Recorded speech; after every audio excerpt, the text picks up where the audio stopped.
Good evening, everyone, and welcome to tonight's event with the one and only Dr. Clark Chang. His topic tonight is real life keratoconus cases, contact lens, grand rounds. Ground rounds. Grand rounds? Oh, misspelling. I'm gonna just fast forward. I don't want people to see that. Groundbreaking grand rounds. There you go. That's Um, I'll be your host tonight. My name is Dr. Ariel Sorenzi. And a big thank you to Metro Optics for exhibiting at this event. We will get to hear from them at the end of Dr. Chang's presentation, so please stay tuned to hear from them. This will be worth 1 hour of CE credit. We will have a QR code at the end of the event if you have your OE Tracker app available on your phone. Please fill out the survey link that's in the chat for your COPE certificate. And those CE certificates will be delivered via email within about 4 weeks and sent to ARBO with your OE tracker numbers. We will save questions towards the end of Dr. Chang's presentation, so you can ask those in the Q&A, and then anything that you need from the WooU team, you can enter in the chat section. Then if you're on your cell phone, you can find the Q&A button at the top, or if you want to access the chat, it's under those three dots under more. So it's my pleasure to introduce our speaker tonight. Dr. Clark Chang is the Global Medical Affairs Director at Glaukos, as well as the Director of Specialty Contact Lenses and Cornea Service at Wills Eye Hospital. May have heard of it. Upon completing his residency training at Salus, Dr. Chang went on to complete a 2-year cornea and contact lens fellowship and continues to focus his research work on corneal collagen cross-linking, specialty contact lenses, and other advanced corneal treatments. Additionally, he frequently presents at scientific symposiums and has authored many peer-reviewed publications in recent years. It has been honored with the Luminary Award for Distinguished Practice by the AOA, the World's Top 100 Doctors in 2022, Tommy Pham GPLI, and the National Keratoconus Foundation Keratoconus Practitioner of the Year Award in 2023, and Newsweek America's Best Eye Doctors. So we are so excited to hear from you. These are the financial disclosures, all of which have been mitigated. So I'll have you take it from here. great. Thank you, Dr. Sorenzi. Thank you to Wuyu for inviting me, and obviously thanks to everyone who's joining tonight. So that's here. There's the correct spelling for grand rounds. Let's get into it. So. I get a lot of questions about keratoconus patients and irregular cornea patients, but obviously knowing keratoconus patients are one of the most common form of irregular cornea patients that we encounter in real life and real clinic that, the questions comes up, right? And I think sometimes it's easy to think what is actually new with keratoconus management. And I think that is a great foundation for how we approach patients, keratoconus patients in terms of contact lens fitting. So that's do a little bit of a deep dive on some of the background information before we get into contact lens fitting and patient cases. So I think I'd be remiss to not mention that sometimes, actually, oftentimes, keratoconus patients don't only care about visual acuity. I think we care about visual acuity as much more than our patients do.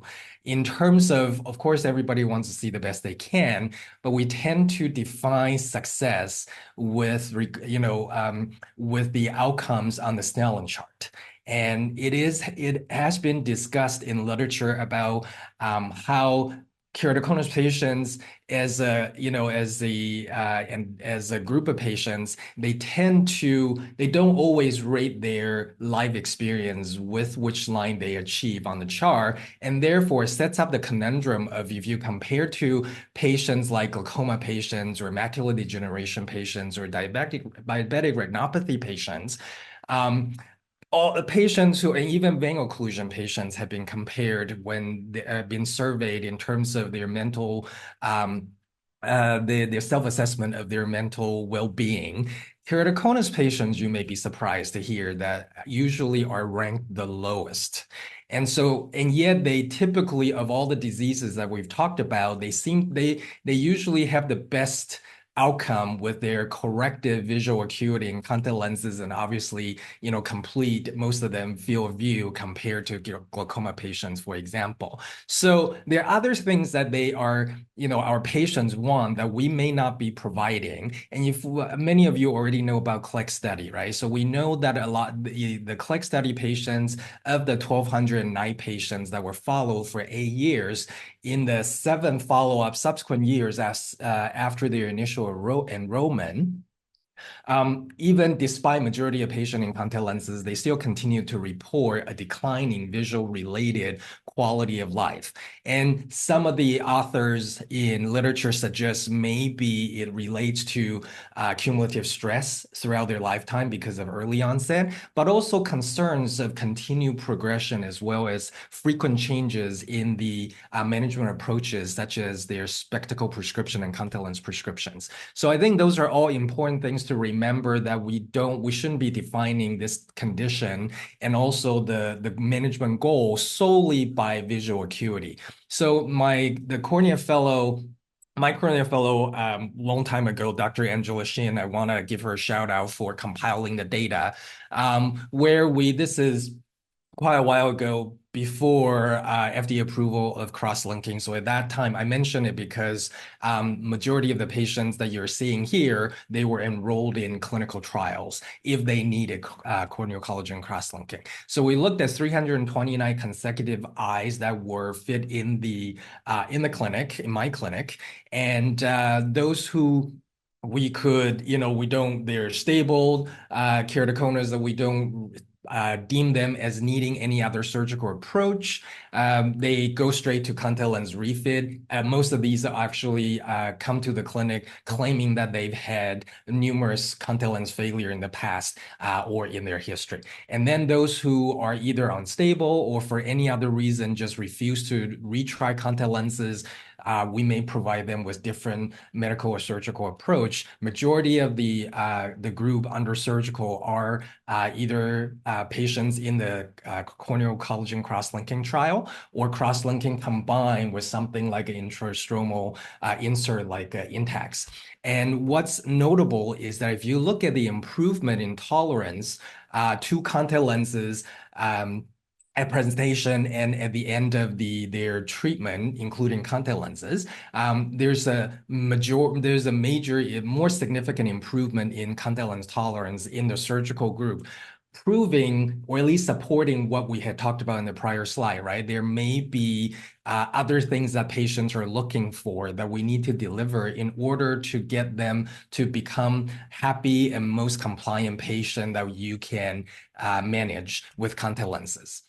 And so just a brief discussion about cross-linking, more so, I'm not here to make recommendations. You obviously exercise your own medical discretion in how you manage your patients. But looking at the Academy of Ophthalmology and their preferred practice pattern, they actually recommend cross-linking for progressive keratoconus patients as soon as early as the progression is detected. But I think this second part is what often gets missed.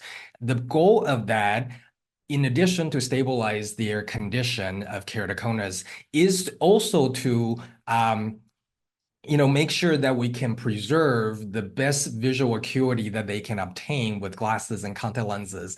And I feel like we often set patients up in a dichotomy where we ask them to choose one, right? And this work maybe 2 decades ago when you say you either have corneal transplant or you have contact lenses. We don't talk about it in a combination form to get the synergy between, different management options. So something to think about. And also, obviously, the common goal is to see if we could defer, possibly eventually eliminate the need of corneal transplant. I don't think it will be a full elimination because there may be still patients who, may have corneal scarring from injury or other things.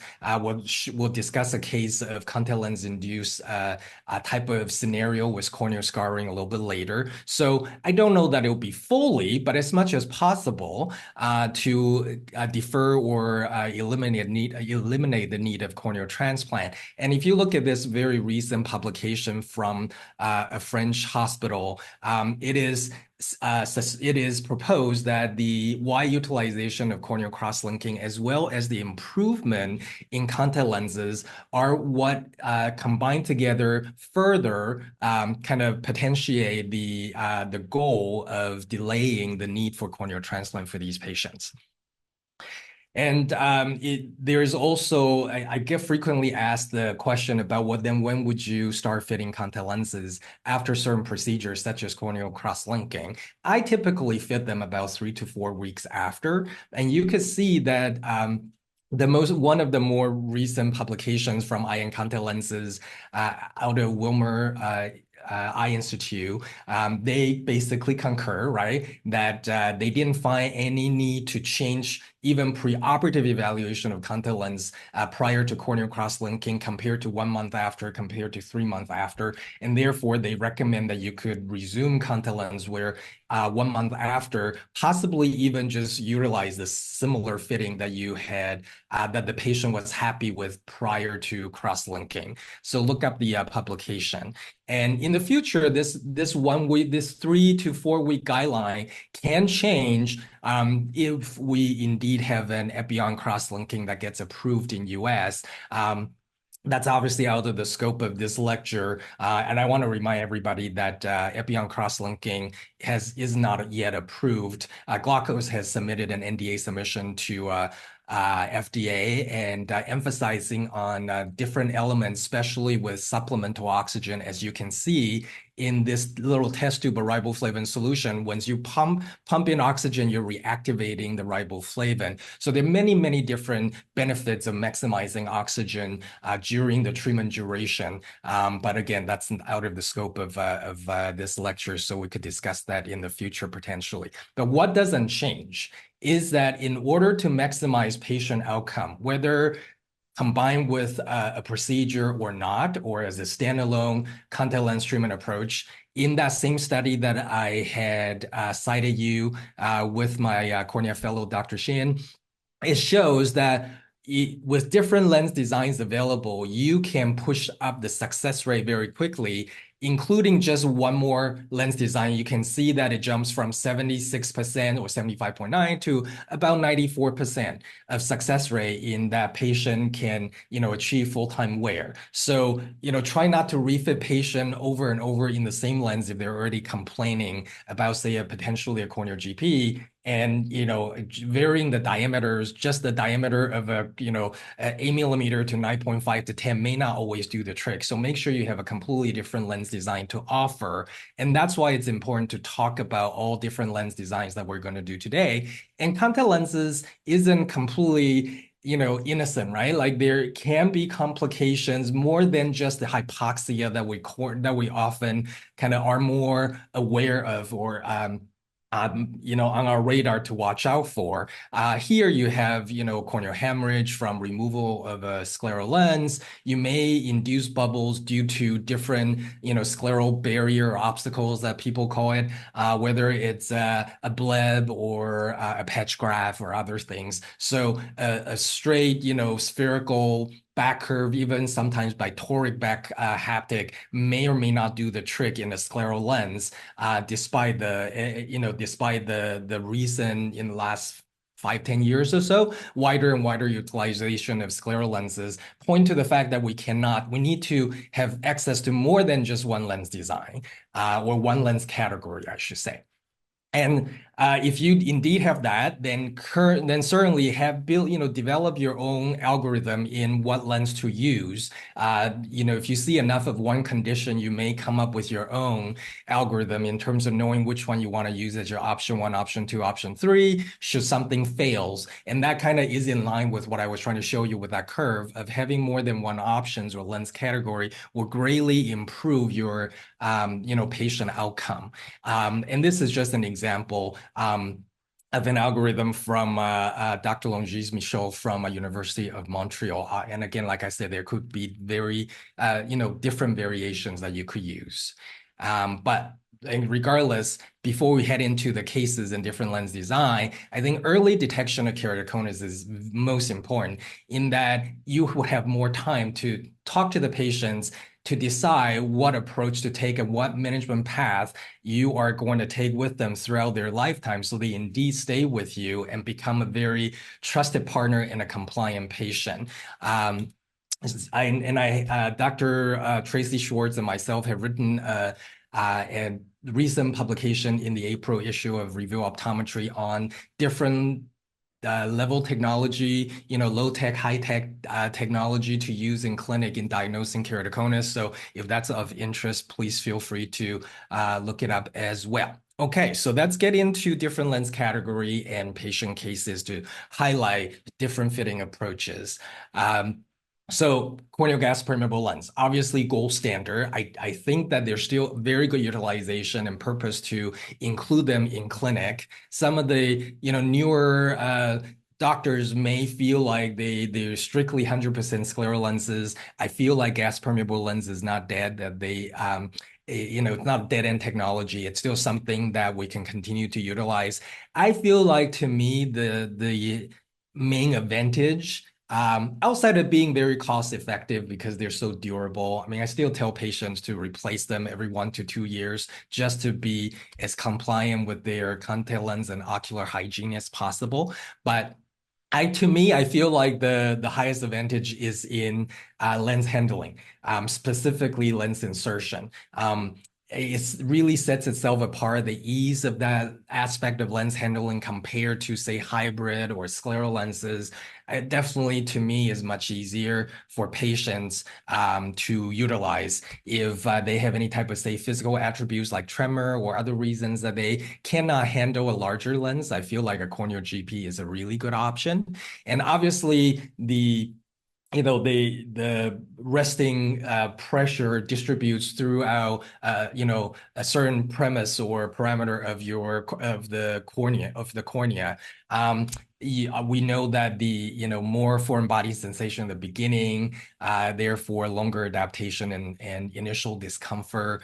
And also lens retention can be an issue pending the degree of keratoconus irregularity, as well as lid aperture related type of morphological characteristics. So something to look out for. I would say, like in terms of utilizing a corneal GP for those, for those colleagues online who, have not used a corneal GP for a while, obviously, I do agree that depending on the amount of irregularity, typically the larger lens diameter can stabilize the lens against corneal surface a little bit better, as long as there's not a lot of asymmetry in the elevation profile, central versus peripheral, such as what I'm showing you here in the diagram, right? If you have a really off-axis or really inferiorly displaced cone that's very highly elevated, because you can have a mild cone that's inferiorly displaced, and that's still pretty good for corneal GP. But if it's really highly elevated and it's inferiorly displaced, the asymmetry between that and central or inferior apex and superior is too much that the lens gets tilted and much easier for it to dislodge with blinking. So in that sense, the larger lens doesn't work better. You have to shrink the diameter of the lens so that it fits a smaller area to try to avoid will reduce the difference in that asymmetry, inferior, superior, or central and superior, as I was discussing a little bit earlier. So not always larger the better. So let's actually do a case. Here we have a 50-year-old female patient presenting with visual blur and discomfort with contact lenses and had tried piggyback before, but nothing has really worked, and tried scleral lenses, but really, while she recognized that scleral lenses are more comfortable for her, she felt like her vision wasn't as good. And this has been reported by some patients when the optics is not as close to the actual corneal plane. Although I don't feel like that, I still feel like that there's other things that we could do to troubleshoot that in a scleral lens if they report that once you refit them from a corneal GP to a scleral lens. But we'll talk about that a little bit towards the end of the lecture. So she doesn't obviously want to stay in her scleral lenses, citing that the vision is not as good, even though it's a little bit more comfortable. So wanted to go back to corneal GP or wanted to know if there are other options. And we can see in the topography that it's a relatively central area of steepening, and in the elevation map concurs with that as well, in that the elevation is relatively central. But it is a pretty steep cornea from the topography, right? And so decided to put and this is Dr. Christine Sin's case. She had decided to put on a medium diameter, like 9.5, and with roughly 60 diopter or 5.63 millimeter radius of curvature base curve. It's a reverse geometry, which I agree it's not a bad idea to start. Patient, however, complained about lid discomfort, feeling the edge awareness because the 9.5 millimeter lens drops a little bit, as you can see, kind of hits the edge of the eyelid or the lid margin as the lens moves with blink. And also there's some obviously moderate amount of touch that even if patient doesn't complain of discomfort, that I would like to troubleshoot. And so she made the lens smaller. Remember, larger is not always better, right? So she made the lens a little bit smaller to see if she could either move the lens up slightly and also steepen the base curve, because the steepening is relatively central. So you can see that, yes, the lens has risen up just slightly, and the shrunken diameter makes it so that it doesn't interact with the lid margin. So the patient is more comfortable, but despite the amount of steepening, we still have some central bearing that should really take care of that. And so keeping the same diameter, 8.3, going even steeper to 5.1 millimeter base curve. Very good central clearance, mild clearance. Over a nice area covering the cone. But now the lens drops a little bit to the eyelid, and I certainly can, you can try to take the route of going smaller again to see if that helps. But the better way in our minds when we were discussing this case is to just go halfway, right? 5.3 centers really well and no lid interaction. 5.1 drops a little bit, base curve 5.1. So go to 5.2, split the difference, and then and you can see that you have feather clearance just around the area of the apex rather than the full clearance, but also not bearing. And patient sees well, no lid interaction, patient's not complaining, and the lens, you could see with the movement that you can achieve here that it's unlikely for the lens to dislodge unexpectedly. If you worry, you could certainly steepen the secondary curve, depending on the number of curve you have on the GP, or even the edge clearance a little bit. I do quite like the edge clearance that we have here, but I think you could sacrifice a little bit for better mobility if that's what you need, as long as you have some clearance so that the lens still moves and does not impinge itself onto the peripheral epithelium. So overall, patient, a piggyback lens in this case may not help her, although I do think there is a way to troubleshoot with piggybacking. However, if you want a perfectly aligned relationship for the GP lens and the soft lens underneath, then I agree that a piggyback lens is probably not going to completely help reduce the lid interaction. A reverse geometry was the first lens that was tried, and it caused a little bit, and with a larger diameter, caused more of a lid interaction. Scleral lens, she already said that it's great comfort. She doesn't want it despite the great comfort because she feels like her vision isn't quite as good. Now, maybe higher order aberration correction can help, which we'll talk a little bit later. But I do want to show that, yes, there are times where you have more peripheral elevation. Using a larger lens, as you can see on the left-hand side, going from with a post-intacs and cross-linking patient, I have pretty good amount of clearance in the central underneath the GP, but not at the edge. And but over time, that area, that mid-peripheral area is going to settle onto the epithelium over the intacs. So making it larger and a little bit more lid attached, I went from a 9.6 to a 10.4, and you can see it opens up automatically the edge clearance, but also gave me a better central clearance. I do want to admit that I did also alter the design and make the optical zone a little bit larger under this 10.4 millimeter GP. So there are times that you always hear keratoconus patients say, "Hey, can I just get a soft lens? My friends, wear a soft lens and they do, it seemed like it would, just the word soft makes them think that it's definitely going to be very comfortable."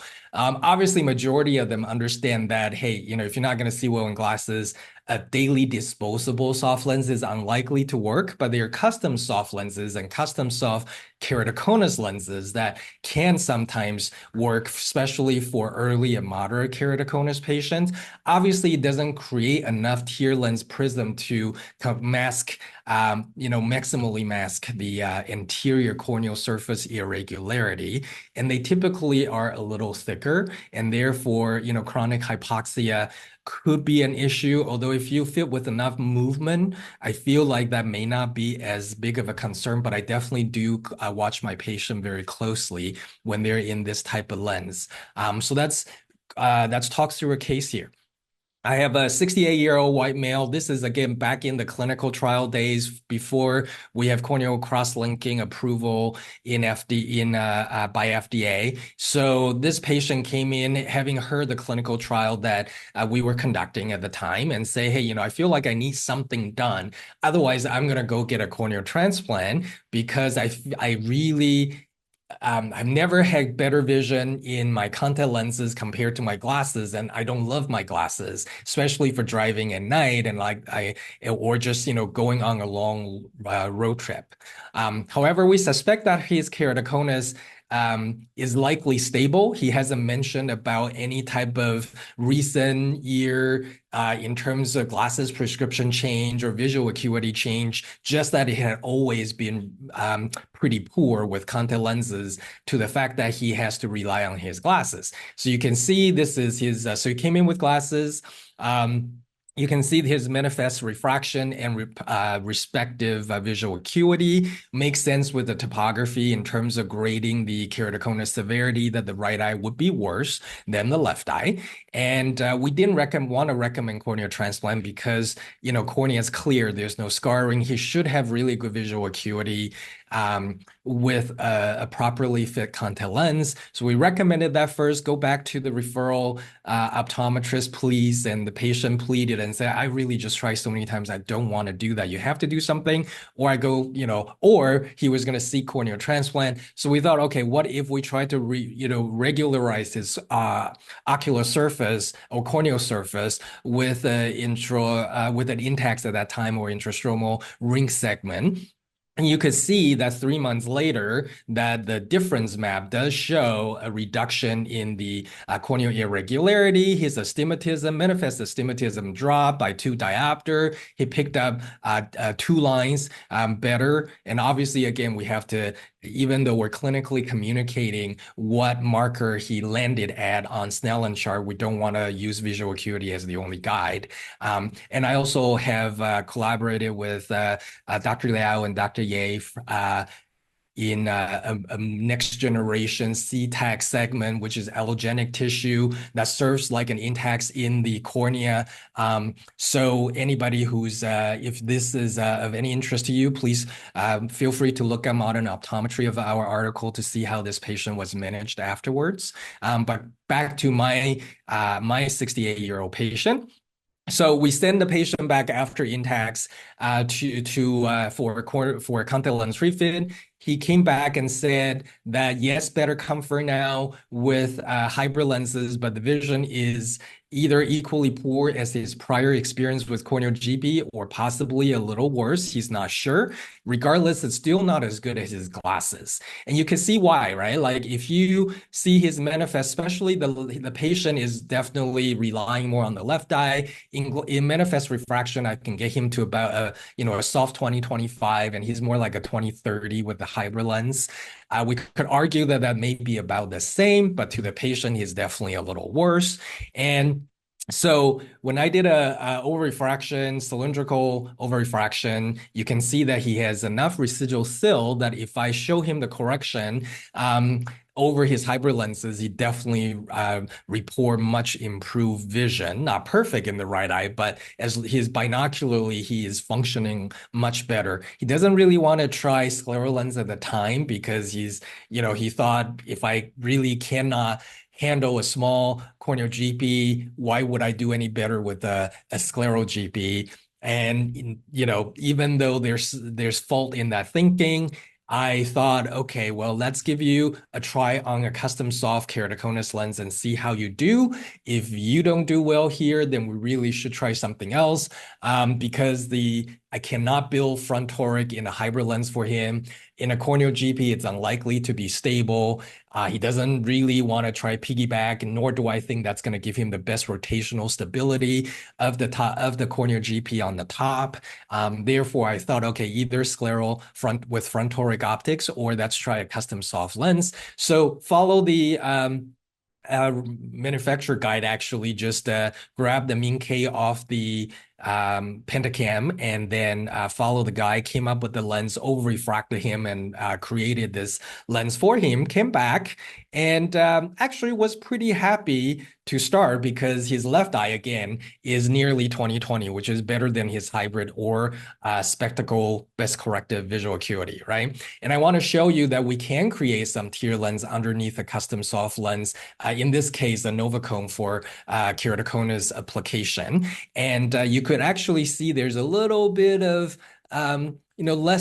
less clearance. I don't think it's full bearing, but it's less clearance around the area apex in the left eye. I actually got a little bit better clearance underneath the soft lens, the Novacone lens on the right eye. And that's important, and I'll explain why that is. So, but I want to show you in a cross section, even though it looks like it may be bearing underneath a heavy soft lens on the left eye, that you could still see clearance if I use an optics section. And why did I specifically hone in on that point? Because the patient said, when I remove the soft lenses now, it's very similar to corneal GP. I have a period of time where I can't see anything when I put on my glasses, which we know as spectacle blur, right? So the cornea is rebounding back. And if I show you the topography map of before and after fitting with the soft keratoconus lens, you could definitely see in the difference map that there is about a 1.6 diopter of flattening force exerted by the soft lens, which would explain the 30-40 minutes or under an hour type of spectacle blur. And a little bit better with the left eye. It's not quite 1 diopter. So I increased the base curve, and the wanting to give a little bit better stability to the left eye also steepen the peripheral curve of the left lens from 8.6 to 8.4 and gave him the over-refraction. And you could see improve the vision to both eyes. And not only that, the patient reported, no spectacle blur. In fact, he said there's maybe 5 minutes in the left eye. I had offered to further steepen the base curve a little bit more. He was so happy. He said, "No, I'm seeing really well. I'm really comfortable. I'm fine. I just wanted you to know that, there were still a few minutes of a difference." And you can see with aberrometry that, and this is from the left eye, that you could definitely see there's some reduction in the high order aberration, even using a soft lens. So it can work. But in a lot of occasions, if patient isn't, doesn't have, if both eyes are not mild or moderate, right? Most patients, they are highly asymmetrical. So fortunately, we could at least rely on one eye to kind of lead binocularly, but that may not always be the case, or patient happens to, late onset keratoconus. Their dominant eye used to be maybe let's say left eye, and the left eye progressed much faster, and now they're having even more trouble. And in those cases, you want to maximally reduce the higher order aberration that they are experiencing, and yet they cannot handle a corneal GP, or for whatever reason, a corneal GP cannot be fit. A hybrid lens or a piggyback lens system may be a good intermediate step before you have to offer scleral lenses, assuming that lens handling may be and present itself as an issue with a larger lens diameter. So pros and cons here again, right? Every category of lens can, when used properly, can really achieve optimum outcome. I don't think it has to be one specific lens type. So understanding the pros and cons can be important. So then in this case, if you look at to me, the advantage that's listed here in terms of the hybrid lens, I feel like it gives you the comfort level that is nearly, not quite, but it's similar to a soft lens compared to a corneal GP. So you have shorter adaptation time. But I still feel I feel like the lens handling could be an issue, and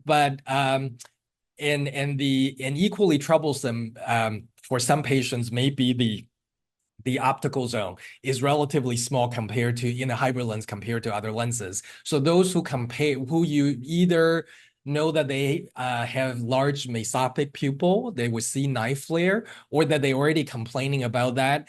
You may have to kind of take some sort of, you may have to caution the patient before you fit them in a hybrid lens. But there are definitely advantages where you could ignore some mild amount of scleral obstacles, like even a pterygium or a pinguicula. The soft lens will kind of just drape, if you would, quote unquote, drape over that small amount of elevation without you having to, make focalized changes compared to, say, a scleral lens. So that can be very helpful. So that's go through a series of lens changes, lens category changes with a young keratoconus patient. This is a 17-year-old patient who again came to my clinic wanting to get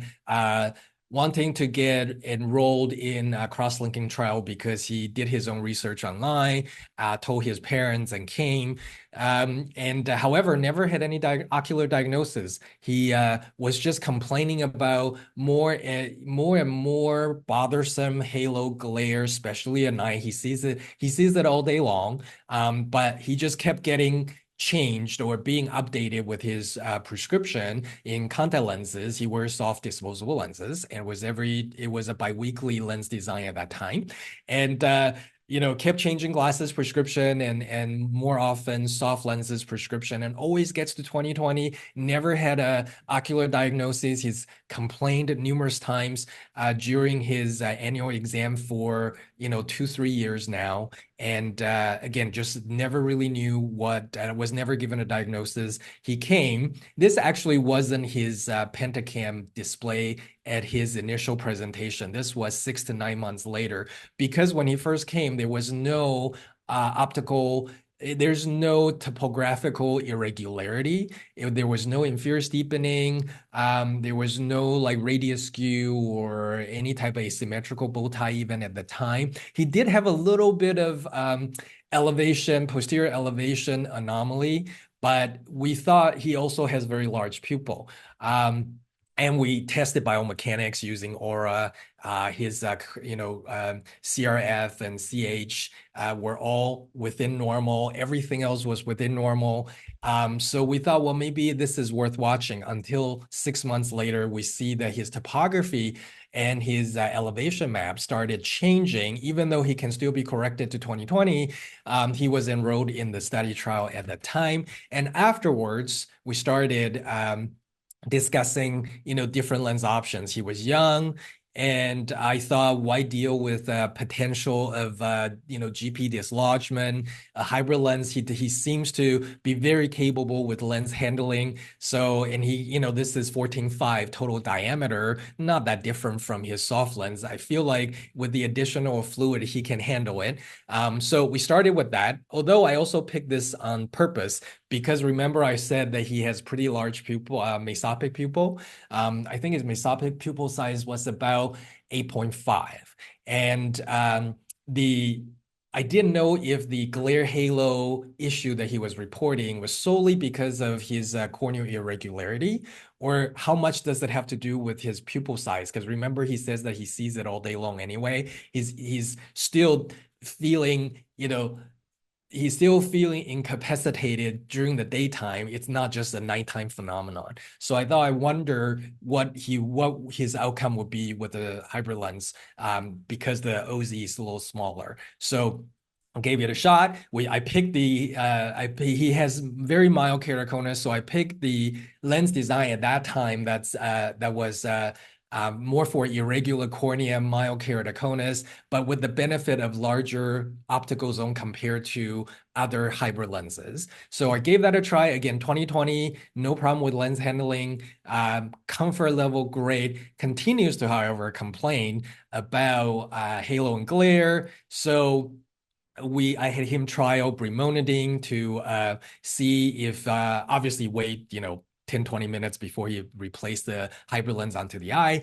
And he reported, yes, it does help a little bit in terms of the quality of vision at night. So we went to a corneal GP. I made the OZ much larger. It was a 7.0 in the hybrid lens design, made it a 10.0 in this almost intralimbal diameter size of a corneal GP. And again, he said, oh, it's a little bit better. And here you could see that there's feather clearance over the apical area, surrounding clearance at the base of the cone and beyond. Very good edge clearance. This patient doesn't report that lid discomfort interaction like the first GP patient. And I did actually lower the edge lift to see if I could secure the lens just slightly better on him, thinking that if the OZ moves up and down, maybe he'll transition from within the OZ outside of the OZ, and that may give him optical issues. And so I did that. He says, yeah, it's a little bit better, but it's not fully gone. And at this point, he was dropping out of school. He was very depressed. He started to actually be enrolled in therapy sessions, and he just was going down a pathway that I don't want to see him follow. So I eventually just gave him a prosthetic lens. We utilized a 3.0 millimeter, basically, giving him an artificial entrance pupil, and then piggyback the same 11.2 millimeter GP lens on him. And with the fluorescing, you can see that with blink, the top lens is still moving. Soft lens is moving too, but you can also see that there's not bearing. And if you don't have a large molecular fluorescein, certainly take out both lenses, and then make sure there's no apical SPK underneath the area where you think the bearing is or go by the cone area. And so the patient obviously seeing really well.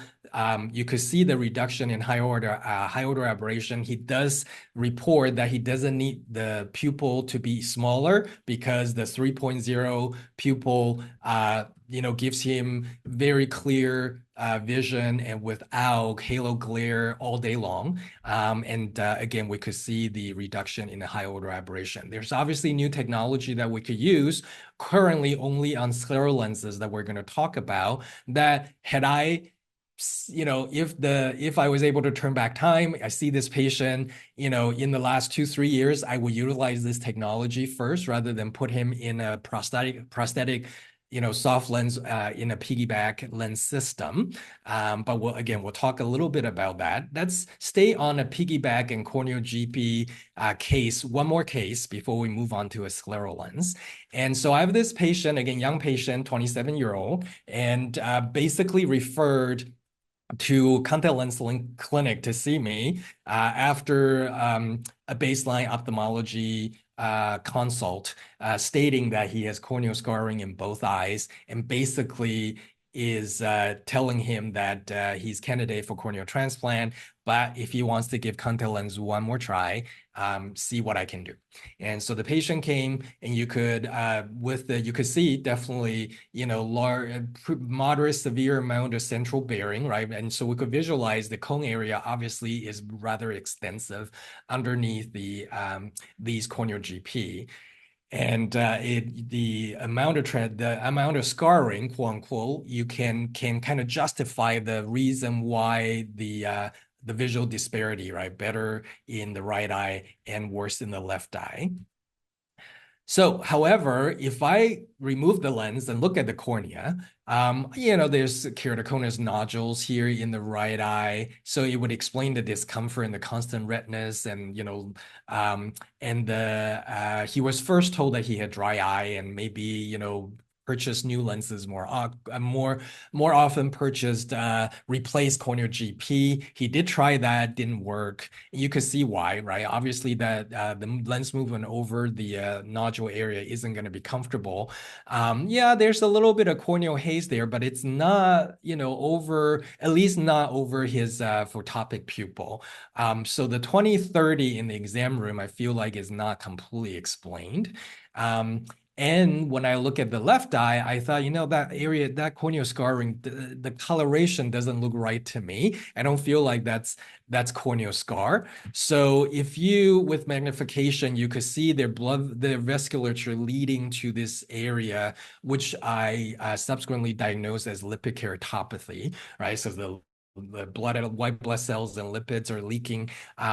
I guess more lipid in this case, leak is sedimenting out of these leaky vasculature, and you could see that although it's not central, it, like I said, it definitely obscures pupillary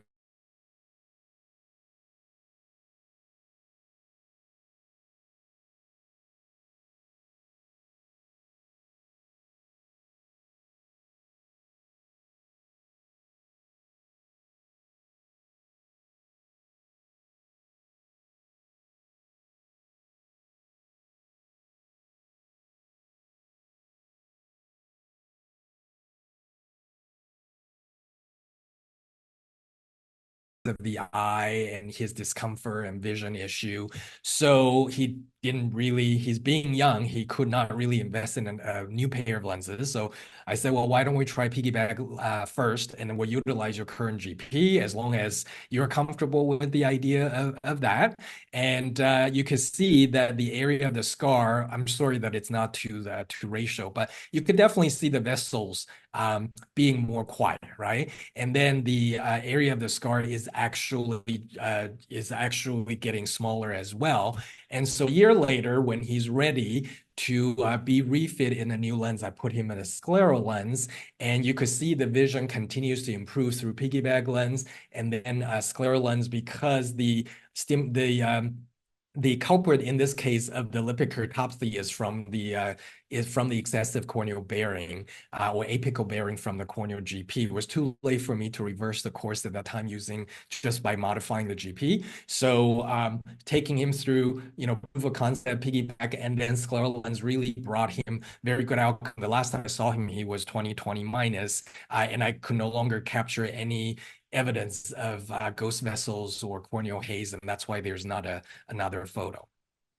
But I'll show you the scleral lens fitting here. Obviously, we aim for complete corneal clearance, and hopefully, if I were to criticize myself, looking back at these photos, I would say that the clearance is likely a little too much, especially in the left eye. As you can see, it's much harder to visualize the pupil, but there's limbal coverage, right? Depending on the angle of the light, sometimes it will make you think that you have some limbal bearing, but you could definitely actually see there's clearance on over maybe 1.5, I'm not say 1 millimeter over the limbal area over the sclera, beyond the limbal area over the sclera. So I know that there's clearance all the way around, and then there's no blood, there's no vasculature impingement or any type of tracking on the on the cornea when I remove the scleral lens.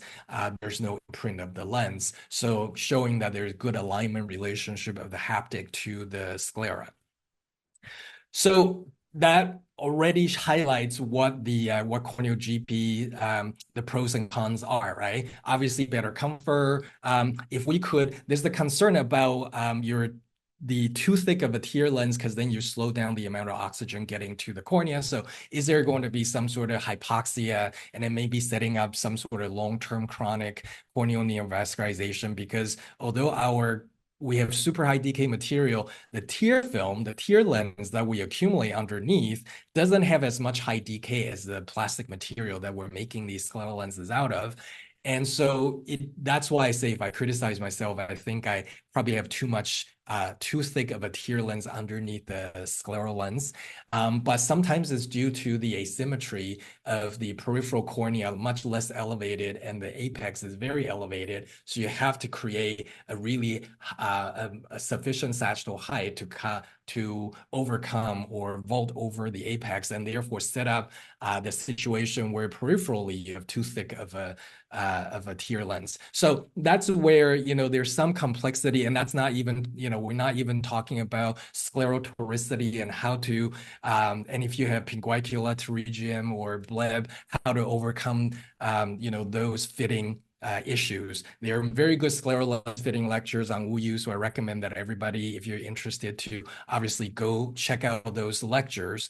But so I do think in that sense, there's more complexity that we have to keep in mind when fitting patients, because patients are not going to come back and tell you they're uncomfortable, especially if you just switch them out of corneal GP, something they have failed into a scleral. Majority of the time, they're going to say, yes, it's more comfortable. So they don't really know what to complain about. But we have to then be much more on alert or vigilant about potentially causing long-term issue to the limbus or to oxygenation issues or creating hypoxia, and whether or not we're pushing down on the conjunctiva over the sclera a little too much. So I feel like there's more things that we need to pay attention to. In the last few minutes, let me go through the HOA correcting optics that I had alluded to a little bit earlier with my large pupil, that young patient with large pupil. I said, if my current choice would be trying the scleral lens and then utilizing HOA optics to a wavefront guided optics to correct for residual HOA. So let's do a case quick. Post-corneal transplant patient in the left eye due to keratoconus and had trouble with corneal GP, was offered corneal transplant in the left eye. Comes back and say, yes, after being refitted in scleral lens, I don't have records to show whether or not the patient had corneal scarring in the left eye, if that was the reason. And back in 2004, if that was the reason for the recommendation of the full penetrating keratoplasty. However, because one can argue maybe the patient would have said the same thing, equally comfortable, better vision without corneal transplant if we would have just been able to offer scleral lens back in 2004. But at that time, it was very limited, not a whole lot. The access to scleral lenses was not great. But the problem that patient experiencing is that I continue to see ghosting and halo and shadowing, making it very difficult, making it very difficult for the patient to be able to function. So the patient was placed in a scleral lens. It already actually is wearing scleral lens, and luckily that at that time, that scleral lens design is able to incorporate high wave-guided optics. So you can see that there are these marking of the lens that through computer software capturing, let me play the video, will give us confirmation on the rotational stability, translational stability, and the orientation of the lens. So we know how to properly place the HOA patch or the HOA optics on the front surface of the lens. That's why there are those markings. Once you make the HOA lens, those markings will be removed. So that patient was given the scleral lens and had gained 2 lines. She was already pretty happy with her vision in scleral lenses and comfort. It was the shadowing.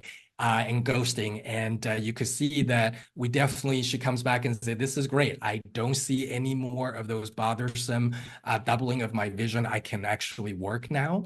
And if you take a look at the Zernike polynomial, you could see she was likely more sensitive to vertical coma, probably more so secondary astigmatism because it's a higher frequency item, and we achieved about almost 90%. I think it's like 86% of reduction. The blue bar is with the base lens with the marking that doesn't have the HOA, the wave-guided HOA optic. And the orange bar is with the HOA corrected lens. So you could see in terms of vertical coma in Z7, we had about 80% of reduction. And typically you think the rule of thumb that I have, a slight consensus with my other colleagues is that if you could get 50% or slightly or more, that's a win for these patients in terms of the reduction of the HOA. And you can obviously see the visual simulation in terms of the improvement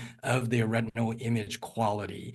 But don't think that that's, again, like I said, not every that just because it's the latest and greatest does not mean that it'll work for everybody. So here, my last slide, I just want to show you that if you look at a patient with bare, no contact lens, just naked eye, you can see the progressions through a standard scleral lens. Actually, even though reduces the high order aberration, actually accentuates, it reverses the sign, it accentuates the vertical and horizontal coma. And then with the HOA optic scleral lens, you could see even further improvement in the RMS because you could see the RMS value decreases from 1.43 to 0.71 to 0.15. But you want to guess what lens this patient picked? This patient picked his soft lens with RMS of 1.38, citing that it was just the easiest and he's used to the blur. He actually doesn't care about going into an HOA corrected scleral lens. So just so that we are all clear, now we don't always have to pull out all the bells and whistles for every single patient. We have to be more precise with our management and in prescribing the tool that patient actually needs and make sure that we don't only pay attention to visual acuity.